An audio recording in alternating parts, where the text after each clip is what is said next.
Salut les amis, j'espère que vous allez bien. Je suis très heureux de vous retrouver pour cette première vidéo de l'année 2020. Donc c'est une vidéo importante.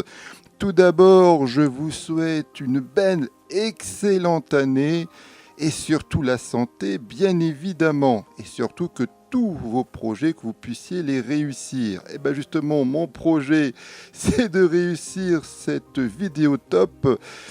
Film de l'année 2019, elle n'a pas été simple à réaliser car, pour vous dire toute la vérité, 3-4 heures avant de réaliser cette vidéo, eh bien mon top n'était pas encore complet, je n'arrêtais pas de changer les films dans l'ordre, voire même de ramener des films qui étaient disparus de mon classement des 10 films, enfin bref, c'était tout un micmac. Et je vous passe les détails, mais là j'ai réussi enfin à avoir un classement digne de ce nom d'un top 10 des films de l'année 2019. Et comme je le dis très souvent, mais c'est important de le répéter, c'est bien évidemment un top subjectif, c'est un top à moi. Peut-être que vous n'allez pas être d'accord avec le classement de ces films, donc n'hésitez pas à mettre dans le commentaire si vous êtes d'accord ou non avec mon classement, et surtout, et c'est important, mettez-moi dans les commentaires votre classement, ça m'intéresse de vous lire. Alors pour moi, globalement, l'année 2019 est plutôt une bonne année en termes de cinéma, mais c'est quand même en demi-teinte, c'est-à-dire que les blockbusters cette année, c'est pour moi été une catastrophe, à part un ou deux blockbusters, la plupart du temps j'ai trouvé ça ou moyen ou sympa, mais sans plus. Moi je joue le jeu jusqu'au bout, il n'y a pas d'ex-aequo, donc j'ai forcément dû enlever des films qui à la base j'aurais aimé qu'ils soient dans le classement, donc je vais vous les citer immédiatement. Il y a deux films d'animation, Dragon 3 et Toy Story 4, ils auraient pu très bien être dans ce classement, mais ils n'y sont pas. Mais en tout cas, ça prouve que, en tout cas dans le domaine de l'animation, on peut faire de bonnes, voire d'excellentes suites. J'ai également enlevé La Mule de Clint Eastwood, qui est pour moi un film qui m'a touché. C'est quand même le grand retour de Clint Eastwood devant et derrière la caméra. Et lorsqu'on est fan de Clint Eastwood, forcément, c'est un film qui est assez bouleversant. Mais voilà, je l'ai enlevé de mon top. Il y a aussi Us de Jordan Peele que j'ai enlevé, qui est pourtant, pour moi, un des films d'horreur les plus, intéressants, captivants et originaux de cette année. Mais voilà, il y avait d'autres films que j'ai souhaité mettre en avant. Donc voilà, il n'y a pas Us, mais il aurait très bien pu y être. Après tout ce palabre, on commence tout de suite avec le classement.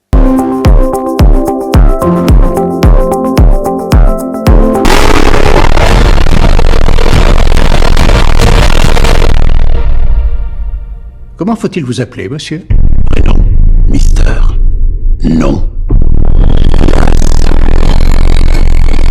En top 10, j'ai donc mis Glass de Night Shyamalan. Alors c'est vraiment le grand retour de ce réalisateur depuis The Visit. Visiblement, il a enfin réussi à comprendre ce qui n'allait pas dans son cinéma ces 20 dernières années. Enfin, en tout cas, de moins, c'est mon avis. Et là, visiblement, il a vraiment retrouvé de sa superbe. Et pour moi, ces trois derniers films sont quasiment du même niveau que de ses premiers. Alors, j'ai réalisé une vidéo débat avec mon pote Cyril sur ce film. Donc je ne vais pas rentrer dans les détails, de toute façon c'est pas le but de cette vidéo, mais pour moi, Glass c'est sans nul doute le film le plus subtil et le plus intéressant dans le domaine du super-héros. Pour moi c'est le meilleur film de super-héros de l'année, et oui, c'est pas Avengers Endgame, vous pouvez me huer, j'ai vraiment trouvé le propos assez subtil. Alors il y a des imperfections, mais peu importe pour moi, j'ai vraiment trouvé que Glass était un film important, non seulement dans la carrière de Shyamalan, mais également dans le domaine des films de super-héros, même s'il n'arrive pas, à mon sens, à la cheville d'Inclassable. Mais voilà, il mérite quand même sa 10e place. Nous avons un travail à faire. Es-tu prêt? Je suis prêt.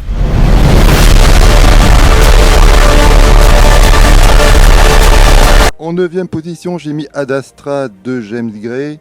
C'est un cinéaste que j'aime beaucoup, j'aime particulièrement ses polars et j'attendais avec énormément d'impatience sa proposition dans le domaine de la science-fiction et personnellement, j'ai pas été déçu, bien au contraire. J'ai réalisé une vidéo critique qui n'a pas vraiment marché, j'ai l'impression que ce film vous a laissé indifférent. Voire pire, vous n'avez même pas souhaité aller voir ce film et je ne sais pas pourquoi, parce que pour moi c'est vraiment un bon film de science-fiction. C'est aussi un drame humain et c'est un film qui m'a vraiment touché. C'est une œuvre assez puissante sur la solitude et ça raconte quand même la quête d'un fils qui recherche son père dans l'espace. Et d'ailleurs, Brad Pitt m'a beaucoup plus touché, même s'il est froid. Il m'a beaucoup plus touché dans ce film que dans le dernier Quentin Tarantino. Et voilà, visuellement, le film est superbe. Et oui, c'est vraiment un drame humain qui se passe dans l'espace. Et c'est un film qui m'a vraiment touché. Si vous n'avez pas vu Ad Astra, je vous conseille vraiment d'aller le voir. C'est un vrai spectacle. Il est lent, mais moi, j'ai vraiment été captivé par les images. Et j'ai éprouvé beaucoup d'émotions en voyant ce film. Donc Ad Astra mérite largement la 9e position pour moi. Il est là.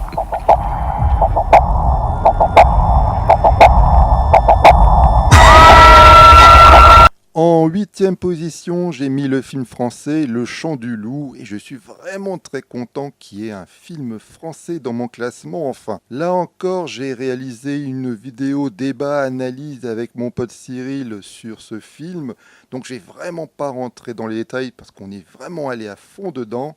Mais voilà, c'est vraiment une œuvre, c'est réalisé comme un blockbuster américain. Et je trouve le film d'une efficacité redoutable. Le travail sur le son est remarquable. Les acteurs sont excellents. Visuellement, c'est un film qui a de la gueule. C'est un vrai grand spectacle intelligent, angoissant, stressant. C'est digne des meilleurs films de sous-marins comme Das Boot ou À la poursuite d'Octobre Rouge. Vraiment, c'est un film incroyable. Je ne pensais pas qu'un jour on verrait ce genre de film, ce grand écran actuellement. Et c'est pourtant le cas. Allez voir donc ma vidéo débat sur Le Chant du Loup. Je le précise, je ne l'ai pas fait, mais je vais mettre descriptif de cette vidéo tous les liens des vidéos dont je parle là, parce que la plupart des films qui sont dans ce classement, j'ai déjà réalisé une vidéo dessus. Attention, il y aura quand même quelques films dont ce ne sera pas le cas, mais la plupart du temps, j'ai réalisé une vidéo critique dessus. Donc, si ça vous intéresse, si vous voulez voir un peu plus mon avis sur ces films, je vous engage à aller dans le descriptif de cette vidéo et vous allez trouver tous les liens. Viens jouer avec nous, à jamais, à jamais.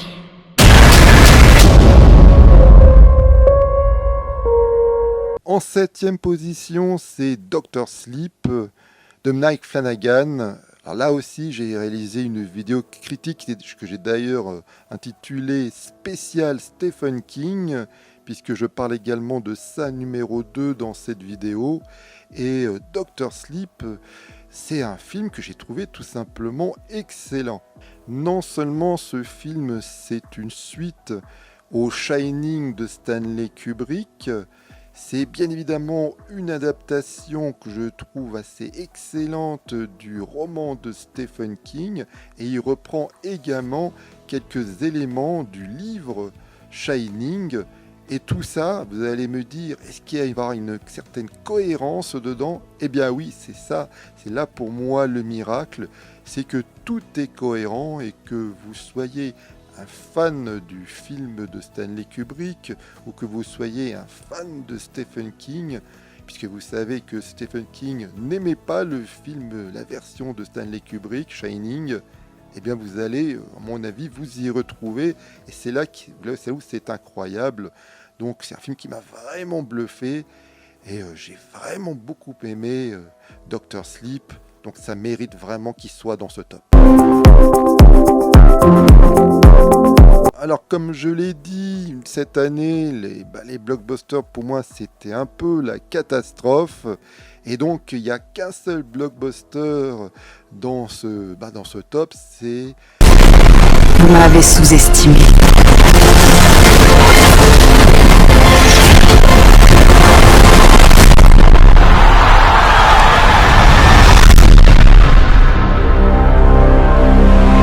C'est Alita de Robert Rodriguez, une production James Cameron. Alors oui, je sais, l'univers est plus aseptisé que dans le manga. En effet, le film est bien moins sordide que la bande dessinée. L'animation, c'est de la capture motion et elle est tout simplement incroyable. J'ai rarement vu... Il est parfait, tout simplement, dans ce domaine. Et surtout, et c'est le plus important pour moi, j'ai été vraiment touché, ému par ce personnage féminin, ce personnage qui est Alita.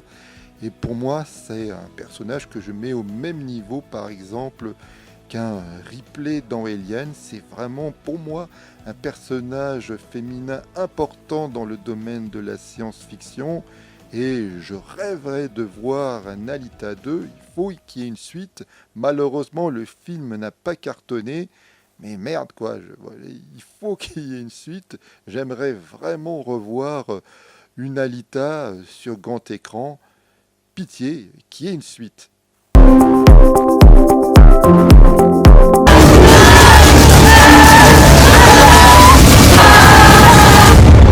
J'étais tellement content que vous veniez. En 5e position, j'ai mis Midsommar et pour moi, c'est tout simplement le meilleur film d'horreur de l'année. Que ce soit au niveau de la forme ou du fond, je l'ai trouvé parfait. C'est un conte macabre pour adultes qui met en avant la thématique du deuil, un peu comme le précédent film de réalisateur d'Hérédité.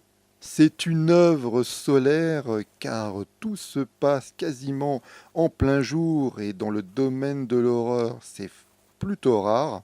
Globalement, c'est un film qui m'a vraiment mal mis à l'aise. C'est une œuvre qui m'a dérangé. Clairement, c'est un film que je ne vais pas oublier. Alors bien sûr, ça ressemble énormément à The Wicker Man, mais peu importe. Globalement, ça reste quand même 2 œuvres assez différentes. Et moi, vraiment, Midsommar, c'est probablement un futur film culte, voire un futur classique pour moi dans le domaine horrifique. Et si vous n'avez pas vu, je vous conseille vraiment de jeter un œil. Et ça se passera comme ça, qu'on le veuille ou pas, sans compter bon. En 4e position, on arrive bientôt au trio de tête, c'est The Irishman de Martin Scorsese. Je crois vraiment que tout a été dit sur ce film. Les acteurs, la réalisation. J'ai fait, comme je l'ai dit précédemment, une vidéo également dessus. C'est un des films les plus importants de l'année. Lorsqu'on est cinéphile, c'est un film qui ne peut pas laisser indifférent. C'est, comme dit Martin Scorsese, c'est un cinéma révolu. C'est le cinéma un peu d'un ancien monde, vraiment à l'opposé des blockbusters où on prend vraiment son temps. C'est une œuvre un peu mortuaire, mélancolique, triste. C'est vrai qu'on sent que Martin Scorsese non seulement parle de son cinéma, mais il parle également de lui, puisqu'il est à la fin de sa vie et probablement de sa carrière également. Donc c'est vraiment un film important. Si vous êtes fan de Scorsese, faut pas le louper. Alors évidemment, on aurait préféré le voir sur grand écran que chez soi sur Netflix. Mais voilà, le film existe et c'est le plus important. Et il est dans mon top et il est bien placé.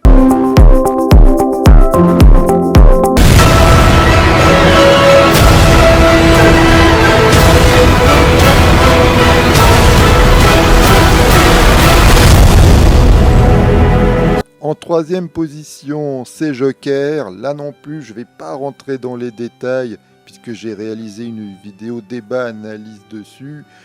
Tout a été dit, c'est un film miraculeux qui a fait plus d'1 milliard de dollars de recettes et pourtant c'est une œuvre austère, assez complexe, assez rude à apprécier et pourtant ça a attiré le grand public. Je ne sais pas comment c'est possible, c'est devenu un film culte pour beaucoup et je suis persuadé qu'à la base, les producteurs, le réalisateur, personne ne pensait que ce film allait cartonner à ce point, qu'il allait autant fédérer, puisque dans les mouvements sociaux dans la rue, il y a même des personnes qui brandissaient le masque du Joker. C'est assez incroyable ce film, les choses qu'il a véhiculées. Et voilà, Joker est devenu plus qu'un simple film. C'est devenu, oui, quasiment une œuvre sociale. C'est probablement le film qui aura le plus marqué l'année. Et voilà, c'est un petit miracle ce film quand on pense que c'est le réalisateur de Very Bad Trip qui a réussi une œuvre aussi ambitieuse, audacieuse et sans compromis et qui a pu autant fédérer autant de monde. C'est un miracle et c'est pour ça que j'aime autant le cinéma parce qu'il y a encore des miracles qui existent. Donc voilà, Joker numéro 3, c'est normal pour moi. Alors là, on arrive maintenant au gros morceau, les 2 films que j'ai choisis. Eh bien, c'est des films dont je n'ai pas parlé sur ma chaîne parce que tout le reste, j'en ai parlé comme je l'ai déjà dit, mais là, ce n'est pas le cas. Et donc, c'est assez important pour moi et c'est assez fou que voilà, ces 2 films se retrouvent dans ce classement, au sommet, au top de ce classement. Alors, je vous le dis tout de suite, j'ai changé tout le temps d'avis. Pour moi, ces 2 films sont quasi ex-aequo. C'est extrêmement dur pour moi de les départager. Je les aime autant. Et voilà, alors, considérons que c'est des échos, mais comme je joue le jeu, en 2e position, c'est... Tout peut changer d'un seul coup. Hé! T'es une bête, Rick Dalton. Oublie jamais ça.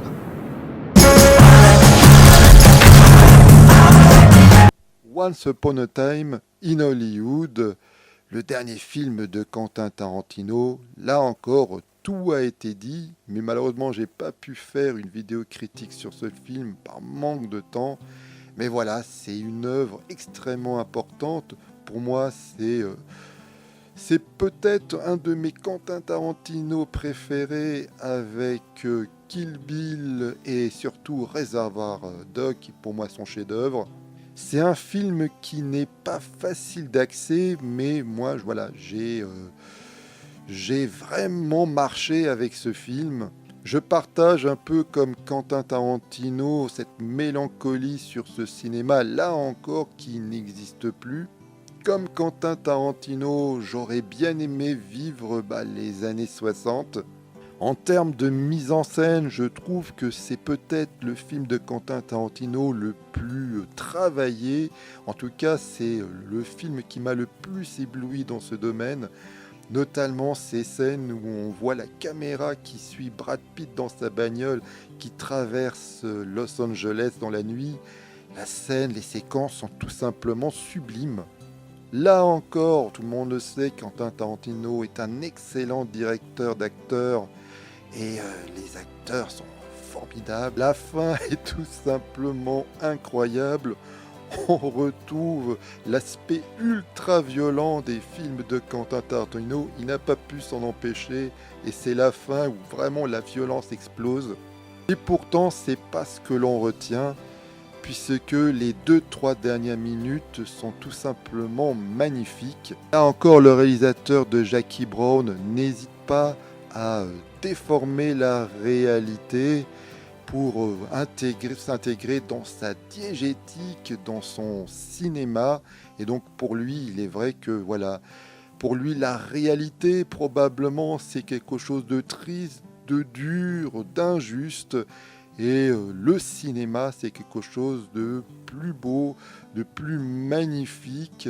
Et on sent bien que pour Quentin Tarantino, la réalité cinématographique est bien plus captivante, bien plus intéressante que la réalité que nous vivons. Et terminer un film comme ça, c'est tout simplement magnifique.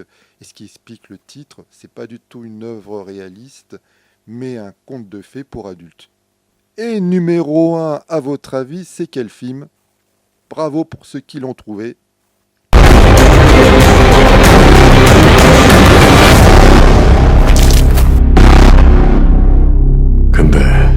En effet, c'est Parasite de Bong Joon-ho.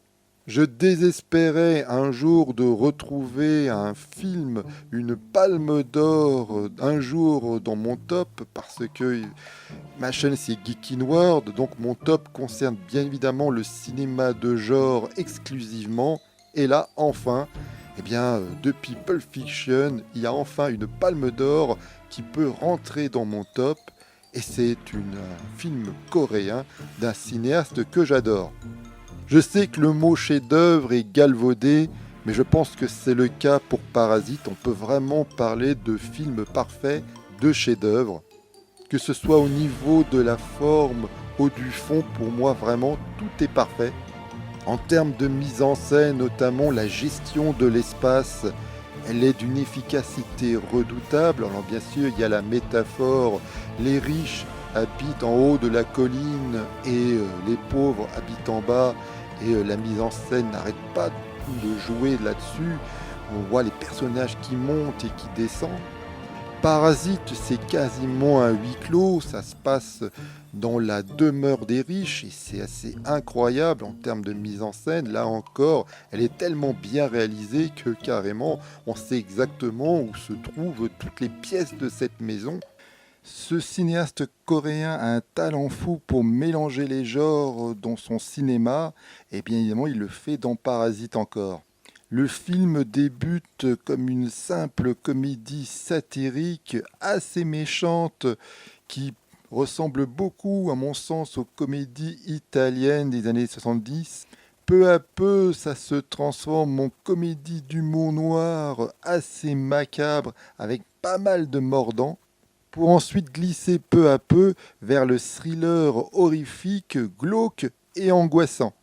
Pour conclure dans un bain de sang digne des meilleurs slashers. Tout ça de façon très équilibrée, cohérent, et c'est ça où c'est vraiment assez incroyable, un tel mélange des genres, et pourtant il y a une réelle cohérence narrative dans ce film. Et ça c'est brillant. Et cet exercice d'équilibriste assez prodigieux, on retrouve dans toute l'œuvre de ce cinéaste. Et en plus, pour couronner le tout, les acteurs dans ces films sont à chaque fois tous excellents. Donc vraiment, je vous engage vraiment à aller découvrir la filmographie de ce metteur en scène, vraiment que je trouve prodigieux, et surtout Parasite. Alors je ne sais pas si c'est son chef-d'œuvre, il faut que je le revoie, mais c'est clairement un chef-d'œuvre parmi tant d'autres dans sa filmographie, et ça mérite, je pense, largement sa première place. Donc voilà, mon top, il est enfin terminé. Ouf, c'était assez long. Donc dites-moi dans les commentaires si vous êtes d'accord avec moi. N'hésitez pas à mettre votre propre top, ça m'intéresse de vous le lire et de le connaître.